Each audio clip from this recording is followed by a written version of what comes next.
Allah Subhanahu wa Ta'ala telah memberikan kepada kita yaitu 3 kali 10 dalam 1 tahun. Yang pertama adalah 10 yang akhir daripada bulan suci Ramadan.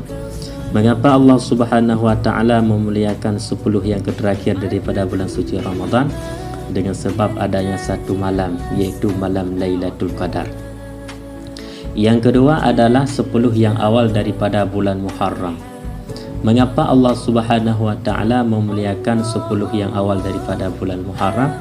Karena dengan sebab adanya satu hari yang dinamakan adalah hari Ashura, yaitu hari kelepasan para nabi-nabi.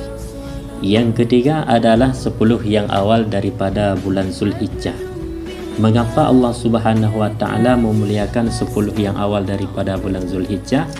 Dikarenakan ada satu hari yang dinamakan adalah hari Arafah. Maka dari 10 yang awal daripada bulan Zulhijjah, dari hari pertama hingga hari 9 Zulhijjah, maka disunatkan bagi kita untuk berpuasa pada hari itu. Maka pada hari pertama Zulhijjah, di mana pada hari itu Allah Subhanahu wa Ta'ala mengampuni dosa Nabi Allah Adam alaihi salam. Maka barang siapa yang mau berpuasa pada hari 1 Zulhijjah, niscaya Allah Ta'ala akan mengampuni dosanya semuanya. Akan tetapi cuma dosa kecil.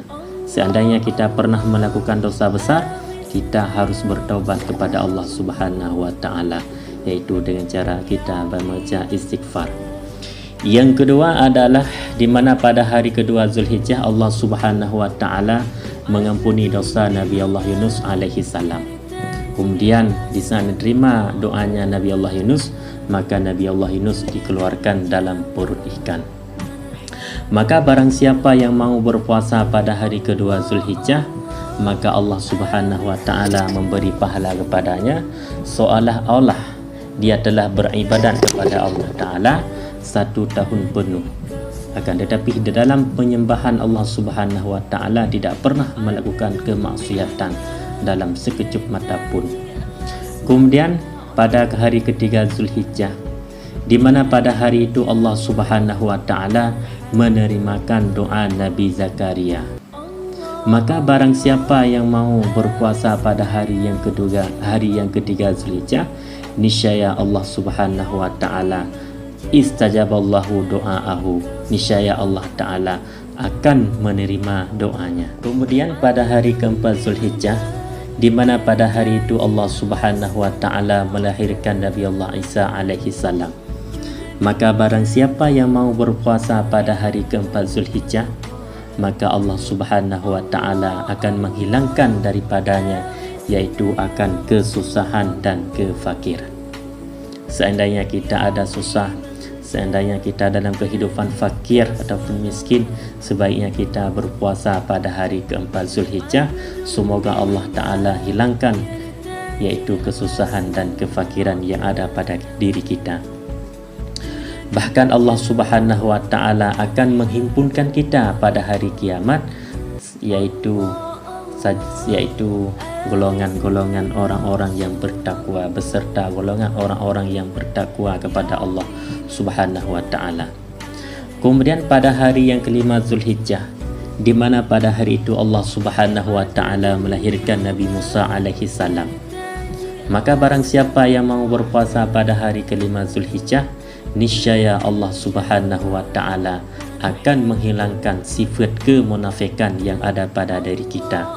Bahkan Allah Subhanahu wa Ta'ala akan menghilangkan yaitu azab kubur. Kemudian pada hari kelima Zulhijjah, di mana pada hari itu Allah Subhanahu wa Ta'ala memberikan kebajikan kepada nabinya. Maka barang siapa yang mau berpuasa pada hari ke-6 Zulhijjah, niscaya Allah Ta'ala akan melihat pada kita dengan lihat kasih sayang.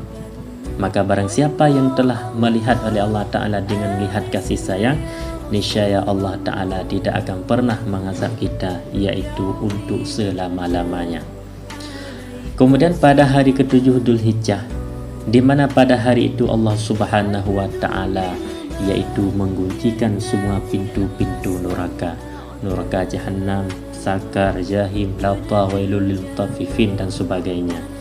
Maka barang siapa yang mau berpuasa pada hari ke-7 Zulhijjah, niscaya Allah Subhanahu wa taala akan menutup pintu 30 pintu kesusahan, ataupun Allah taala akan menutup 30 pintu kesukaran.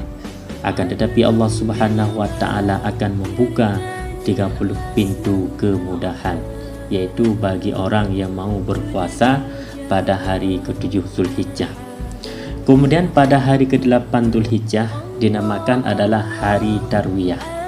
Mengapa dinamakan hari Tarwiyah? Pada malam 8 Zulhijjah, Nabi Allah Ibrahim tertidur di tepi Ka'bah. Kemudian Nabi Allah Ibrahim bermimpi seolah-olah datang seorang laki-laki berkata kepadanya, "Wahai Ibrahim, tunai olehmu akan nazarmu, apa yang telah anda bernazar kepada Allah Subhanahu wa taala, yaitu untuk menyembelih putranya yang bernama Ismail." Kemudian Nabi Allah Ibrahim terbangun daripada tidurnya. Kemudian Nabi Allah Ibrahim terserih dalam hatinya, apakah mimpi ini daripada Allah ataupun mimpi ini daripada syaitan. Maka ragu-ragulah Nabi Allah Ibrahim, maka dinamakan adalah hari Tarwiyah. Maka barang siapa yang mau berpuasa pada hari Tarwiyah, yaitu hari 8 Zulhijjah, niscaya Allah Ta'ala akan memberi pahala kepada orang tersebut. Tidak ada yang tahu melainkan Allah Subhanahu wa Ta'ala. Artinya sangat banyak sekali diberi pahala oleh Allah Subhanahu wa Ta'ala. Kemudian hari ke-9 Zulhijjah dinamakan adalah hari Arafah. Mengapa dinamakan hari Arafah, hari ke-9 Zulhijjah? Pada suatu malam ataupun pada malam Arafah, Nabi Allah Ibrahim tertidur lagi di tepi Ka'bah.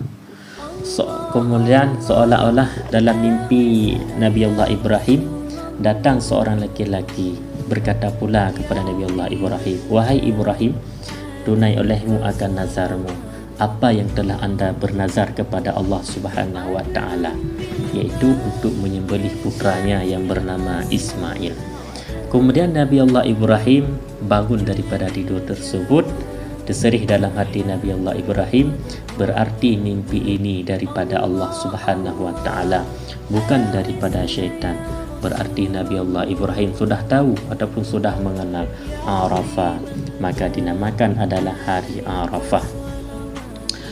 Maka bahkan pada hari Arafah Allah Subhanahu wa taala menurunkan ayat yang terakhir, yaitu al-yauma akmaltu lakum dinakum wa atmamtu alaikum ni'mati.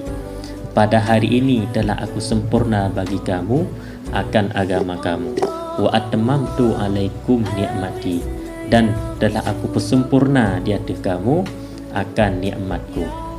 Maka barang siapa yang mau berpuasa pada hari ke-9 Zulhijjah ataupun pada hari Arafah, maka Allah Subhanahu wa taala akan mengampuni dosanya 1 tahun yang telah lalu dan 1 tahun yang akan datang.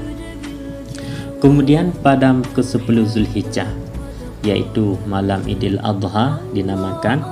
Pada malam Idul Adha, Nabi Allah Ibrahim pula bermimpi pula. Seolah-olah Nabi Allah Ibrahim didatangi oleh seorang laki-laki tertidur pula di tepi Ka'bah, berkata pula kepada Nabi Allah Ibrahim, "Wahai Ibrahim, tunai olehmu akan nazarmu, apa yang telah anda bernazar kepada Allah, yaitu untuk menyembelih putranya yang bernama Ismail." Maka Nabi Allah Ibrahim terbangun daripada tidur, berarti mimpi ini pula daripada Allah, bukan daripada syaitan. Maka pada hari Idul Adha, maka kita dianjurkan untuk berkorban. Maka barang siapa yang berkorban akan 1 korban, maka 1 tetesan darah yang jatuh di atas bumi, maka Allah Subhanahu wa taala akan mengampuni dosanya. Bahkan Allah Subhanahu wa taala akan mengampuni dosa keluarganya. Bahkan Allah Subhanahu wa taala, barang siapa yang beri makanan akan orang mukmin daripada hasil korban tersebut ataupun bersedekah daripada hasil korban tersebut, maka Allah Subhanahu wa taala akan membangkit dia dalam keadaan selamat. bahkan hasil kurban kita yaitu lebih berat daripada timbangan, daripada gunung Uhud. Maka sebaiknya kalau kita ada keluasan rezeki, maka kita berkorbanlah.